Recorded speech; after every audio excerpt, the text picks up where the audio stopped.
بسم اللہ الرحمن الرحیم۔ السلام علیکم ناظرین، آپ دیکھ رہے ہیں سرعام نیوز۔ خبر شامل کریں گے گجرات سے۔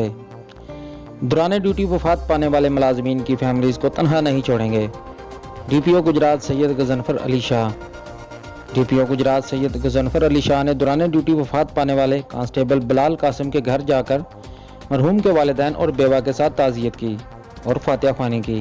انہوں نے مرحوم کانسٹیبل کے والدین سے کہا کہ غم کی اس مشکل گھڑی میں ہم آپ کے ساتھ ہیں، آپ کو کسی بھی موقع پر تنہا نہیں چھوڑیں گے۔ انہوں نے بلال قاسم کے بچوں کے سر پر دست شفقت رکھا اور کہا کہ مرحوم کی تینوں بچیوں کی پڑھائی اچھے اداروں میں کروائی جائے گی، اور کہا کہ ہم کوشش کریں گے کہ ان بچوں کو کسی قسم کی کمی کا احساس نہ ہو۔ ڈی پی او گجرات نے مرحوم کے لواحقین کو ہر قسم کے تعاون کی یقین دہانی کروائی۔ انہوں نے مرحوم کانسٹیبل کی والدہ سے کہا کہ گجرات پولیس کا ہر جوان آپ کا بیٹا ہے۔